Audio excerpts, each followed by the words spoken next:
The rise of invisible financial empires. They do not fly flags, issue press releases, or appear on maps. They grow quietly, embedded in code, incentives, and networks most people never see. And yet, they now move more value than many nations. To understand why invisible financial empires matter today, we need to rethink what power looks like in a digital economy. For centuries, economic dominance was visible. It came with headquarters, executives, national charters, and legal identities that could be named, regulated, or challenged. Influence could be traced through ownership records, balance sheets, and borders. What could not be seen rarely mattered. That assumption no longer holds.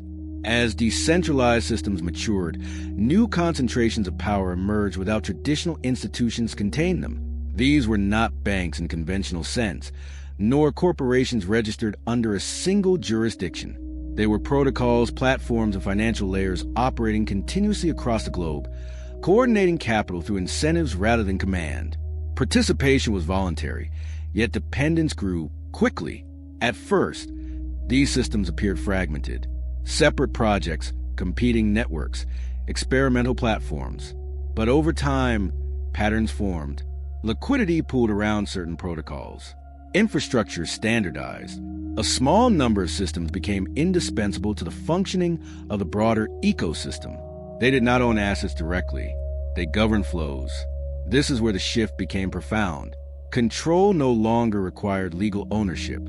It required influence over rules, over parameters, over defaults that millions of users accepted without question. Invisible empires formed not through conquest, but through adoption, as users voluntarily aligned themselves with systems that promised efficiency, yield, or access. These empires had no CEOs to subpoena and no headquarters to inspect. Decision-making was dispersed, yet power was real. A change in code could redirect billions.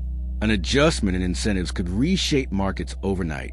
Governance votes, often dominated by a small group of participants, determine outcomes with global consequences. What made this power difficult to recognize was its neutrality. The systems did not discriminate by nationality or ideology. They simply executed. But neutrality does not mean equality. Those who understood the mechanics early, who controlled infrastructure, liquidity, or governance mechanisms, accumulated disproportionate influence without ever appearing to do so. The reveal was subtle but unsettling. Financial empires have returned, not as visible institutions, but as invisible architecture shaping behavior at scale. And unlike the empires of the past, these did not need territory to rule. They needed only participation. And participation was growing faster than anyone expected. As these invisible empires expanded, their influence became harder to ignore, not because they announced themselves, but because entire markets began depending on their uninterrupted operation.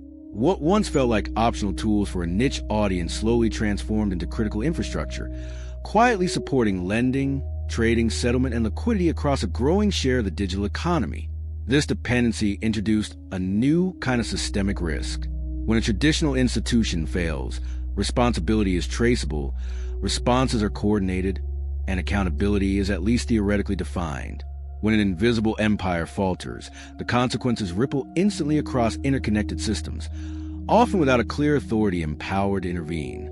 A single vulnerability in widely used code could freeze activity, drain value, or destabilize markets far beyond its original scope. Governance was supposed to be the safeguard. Tokens, voting mechanisms, and decentralized decision-making were designed to prevent concentration of power. In practice, participation was uneven. Most users did not vote. Many did not understand the implications of proposals. Influence accumulated among those with time, expertise, and large stakes. Decision-making remained open, but outcomes were shaped by a relatively small circle. This concentration was not necessarily malicious. It was structural. Systems rewarded early participation, technical competence, and capital commitment. Over time, these advantages compounded. Those closest to the architecture gained insight before others reacted. By the time changes became visible to the broader community, they were often already implemented.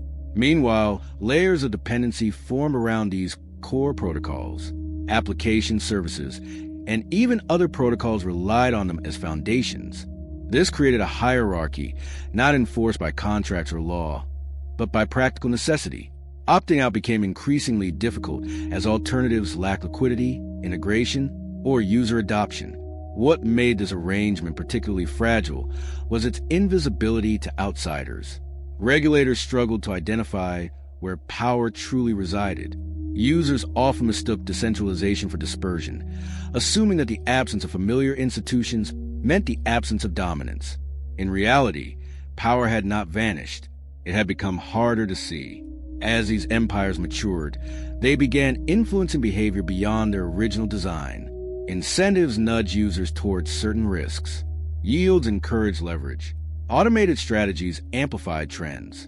The system rewarded participation, but also shaped decisions in subtle, persistent ways that few questioned until consequences emerged.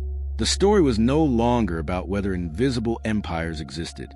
It was about how deeply they were embedded, and how difficult they would be to unwind without disrupting the very systems that now depended on them. The conflict reached a deeper level when these invisible empires began influencing outcomes far beyond their immediate users, quietly shaping market behavior, capital allocation, and risk tolerance across the broader financial ecosystem. What once looked like neutral infrastructure started behaving like an invisible hand, not guided by policy or ethics, but by incentives encoded deep within the system. As capital clustered around dominant protocols, smaller projects struggled to survive. Innovation did not disappear, but it became constrained by dependency.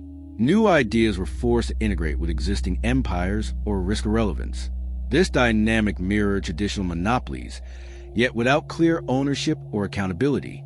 Power expressed itself through gravity rather than authority. Stress events exposed its fragility.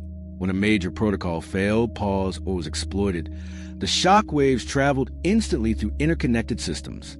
Liquidity evaporated. Automated safeguards triggered mass reactions. Losses cascaded across platforms that had never directly interacted, bound together by shared dependencies few users fully understood. Attempt to intervene revealed another paradox. Emergency measures require coordination, but coordination required influence. Those with governance power could act quickly, while others watched outcomes unfold in real time. Decisions made under pressure favored preservation of the core, sometimes at the expense of the periphery. The empire protected itself first. Public perception lagged behind reality. Many users still believe decentralization guaranteed fairness. But fairness requires more than openness. It requires balance. And balance had quietly shifted. The systems were open, yet outcomes increasingly reflected concentrated influence, reinforced by automation and scale. As trust began to erode, not in the idea of decentralization, but in its implementation, the emotional tension peaked. Participants realized they were no longer just users. They were subjects of systems that shaped incentives, limited choices, and distributed risk unevenly. The build-up toward the climax was defined by recognition. Invisible empires did not need intent to dominate. They only needed adoption, dependency, and time time had already done its work.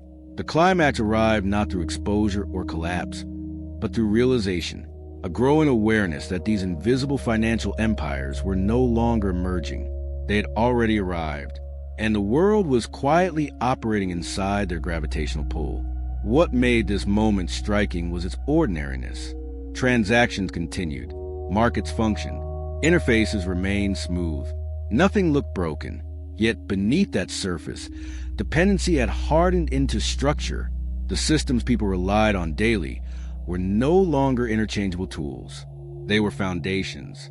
And foundations, once set, are difficult to replace without shaking everything built above them.